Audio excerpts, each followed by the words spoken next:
I want to talk to you now about walking you through the Equifax credit dispute form. And the thing is that when you are trying to initiate a dispute through Equifax, you got to follow a specific process. And into this conversation, I want to talk to you about that. So here's the overview I want you to pay attention to. So when we talk about the dispute request form, here is the first page of what you see of the form you see on the screen here. This is basically Equifax is collecting identification information about you. So if you're trying to dispute a derogatory item on your credit score, on your credit report for that matter, you got to put your first name, last name. You got to put your initial, your middle initial. So that's the first thing. You got to put your current address, the city, the state, and the zip. And if you have a former address that you like to you have to report on, you want to put the former address, the city, the state, and the zip. So when you actually fill this form in terms of the zip code, make sure that the data is accurate. So the 5 digits must be accurate, because we've seen cases in the last few years, especially during COVID, where folks were trying to really dispute that their Equifax credit report. They have the problems on their social, like 1 digit missing or 1 digit extra, or problems when it comes to zip code. This could affect the ability for Equifax to process your data a lot faster. And you want to put your date of birth here, so that's really cool also. And when we talk about you actually initiating a credit dispute form, you got to really add to the form a proof of identity. And this could be your social security card. This can be your pay stub with your social security number. This can be your W-2 or 1099 form.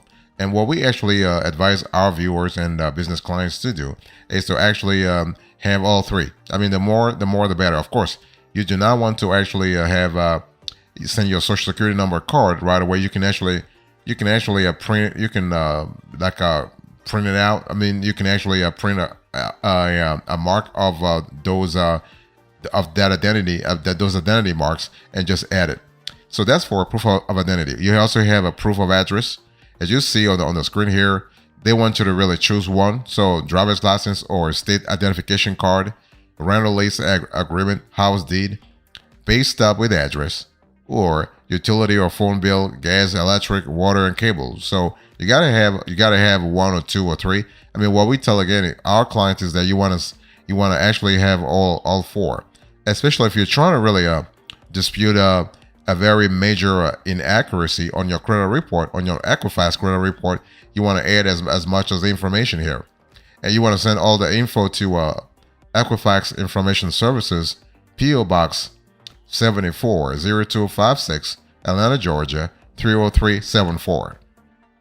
Boss, welcome back to the show. It's really a pleasure to have you here. Make yourself comfortable. You are going to enjoy today's conversation.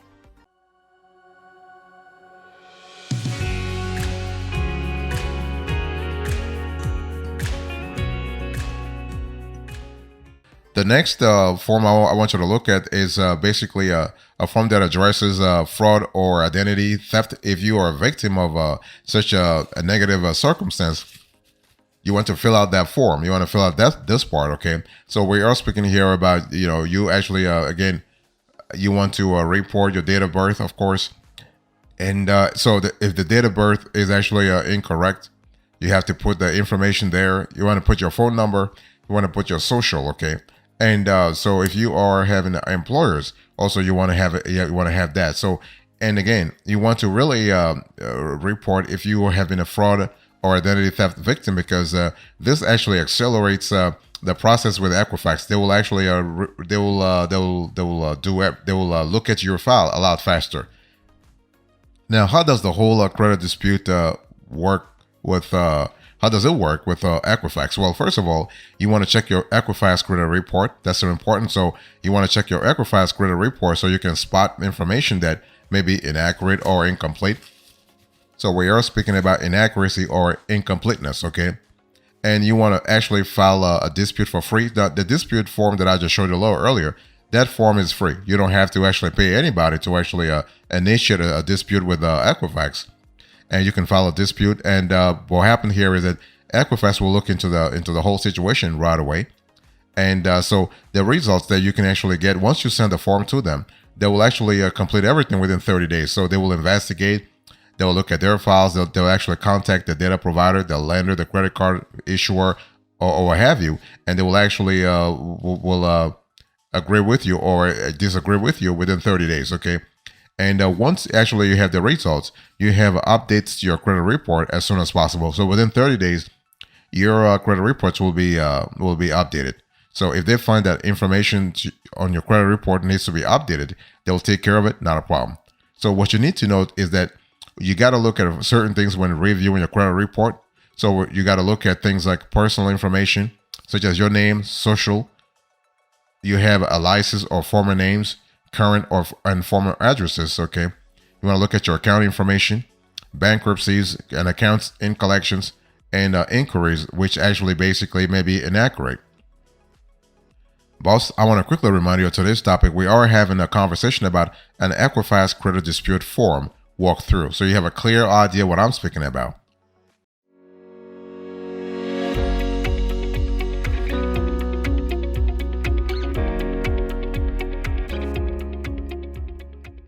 And I want to share with you other pages of the form. So when we talk about the Equifax dispute request form, we're speaking about the several pages, and I showed you the first two, and now I want to show you the other forms that you need to be aware of.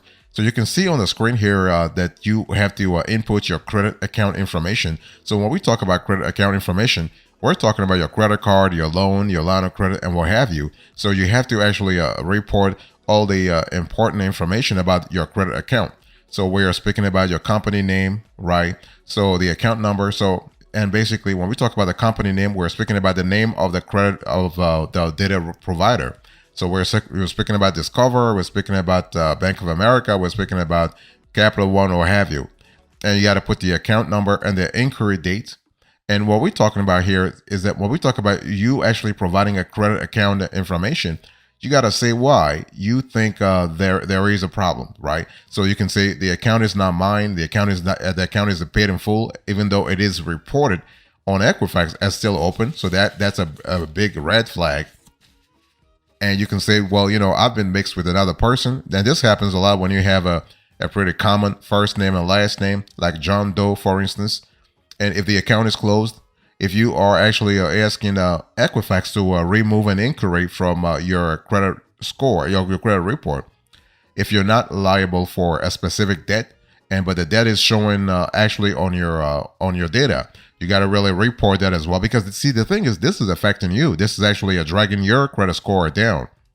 And also, if you think there was a last payment date or a closed date incorrect, this is also could be arranged. You can actually fix that. If you have a date of the last activity is incorrect on the report on this account, you can also actually say that. If there is if the item is a result of fraud, you also want to mention that. Now, if there is other information that you want to really share with Equifax in sort of accelerating the process, you want to actually add that as well. Now, when we talk about a dispute, remember this is about a dispute request form. And you want to actually provide as much details about as much details about the dispute as possible. So you can see that basically when we talk about this dispute request form, you have dispute 1, dispute 2 on the screen. You have a dispute 3 on the screen. You have dispute 4, dispute 5 on the screen, and dispute 6. So you can see that you actually have and then if you are able to dispute up to 6 items. If there is if you need more forms, just add that on a blank sheet. That's not a problem.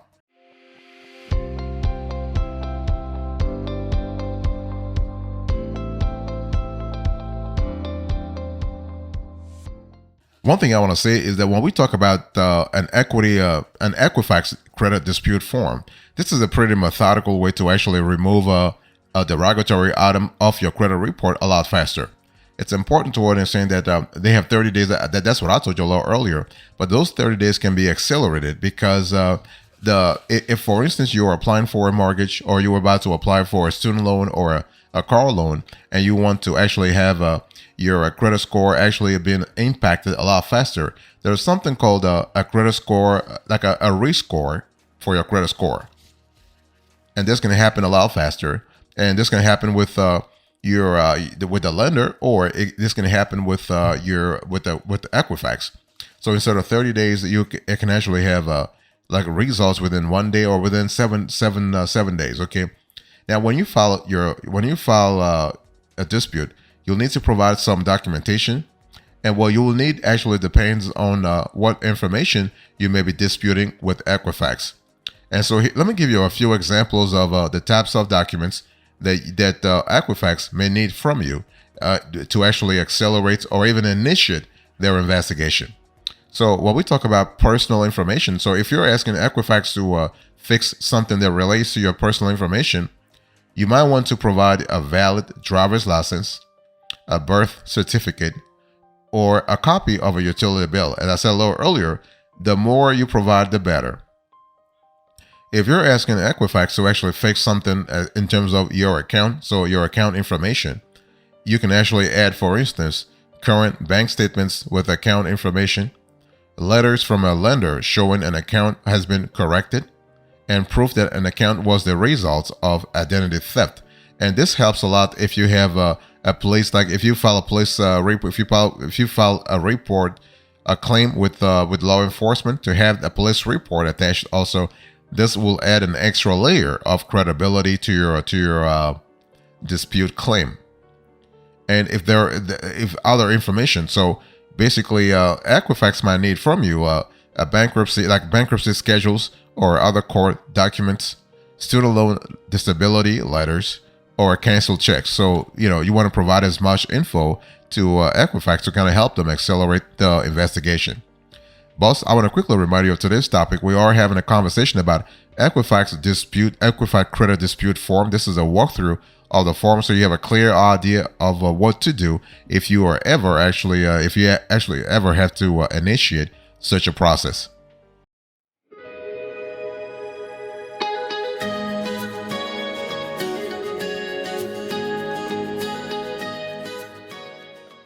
I want to share with you other forms. Other pages of the form of the Equifax credit dispute form. If you remember a little earlier, I was just showing you from dispute 1 all the way to dispute 6.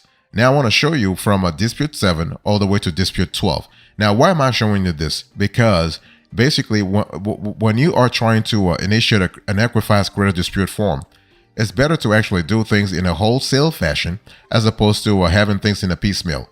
What I'm trying to say here is that basically you have the ability to initiate up to 12 disputes through this Equifax credit dispute form. It's a lot better to consolidate all your disputes when reaching out to Equifax, because they have a process where they take 30 days. So think about if you have to, let's say you want to initiate a dispute and you only did dispute 1, and then you wait after 1 month and you do a dispute 2, and then you wait for 30 days or 15 days or what have you, and you initiate dispute 3. That's a lot of time wasted, because if they have to take 30 days to actually to go through each dispute, you are looking at many 30 days, right? You're looking at 3, 4, 5 intervals of 30 days. That's really bad. So what I'm trying to really suggest to you is that if you try to really go through the Equifax credit dispute form, this is pretty consolidated. You want to have as many disputes as possible. For instance, you can say, you know what, one account is not mine, one other account was closed, but it's still showing on my Equifax credit report.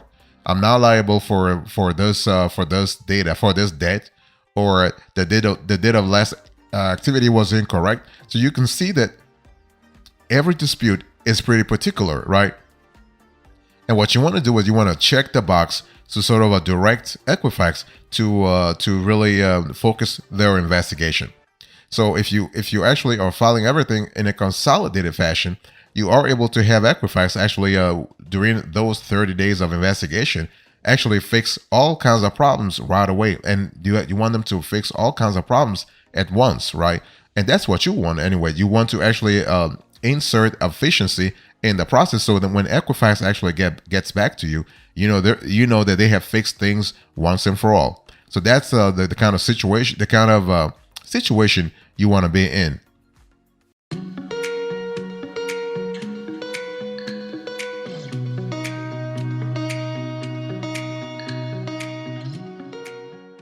One thing I want to share with you is that when we talk about an Equifax credit dispute form, you have the ability to also initiate a credit dispute for a credit dispute online. You got to go to Equifax.com.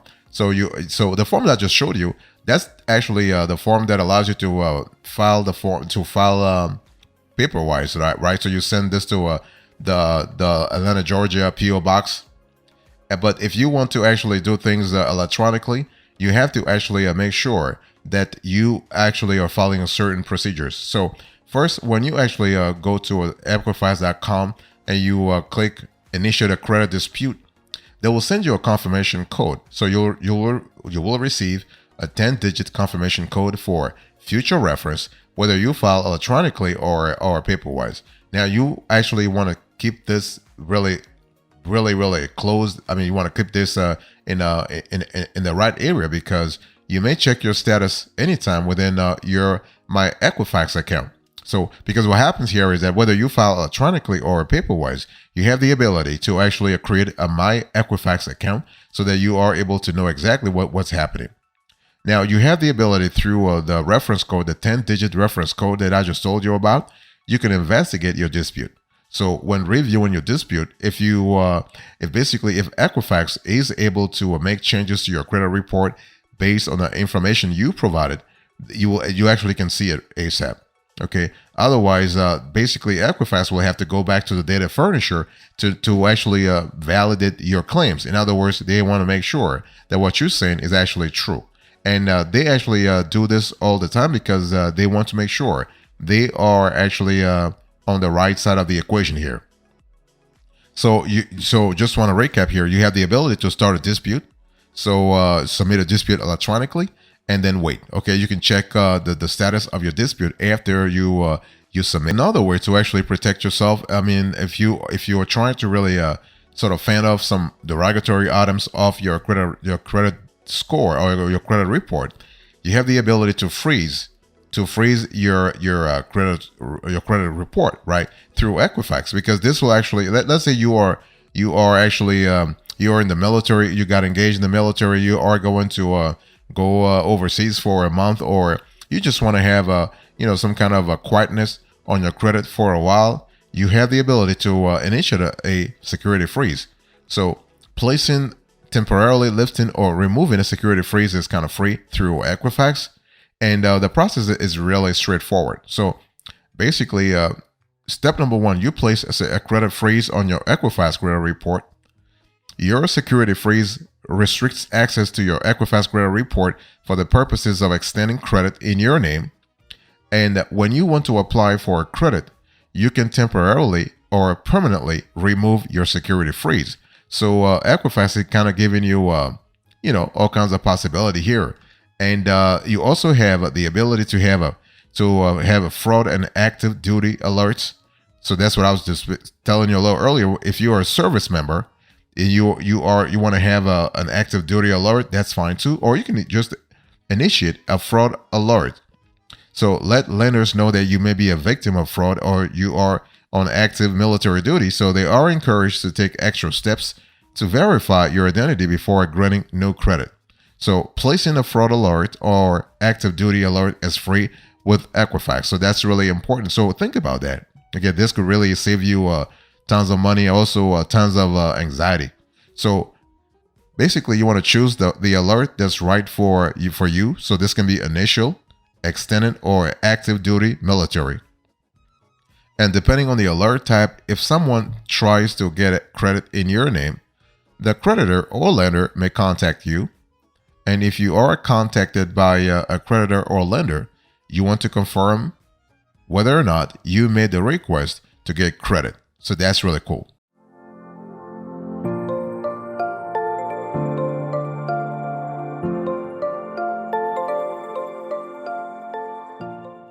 Thank you so much for your attention. I really appreciate it. I was quickly talking to you about Equifax credit report. I was just walking you through the form.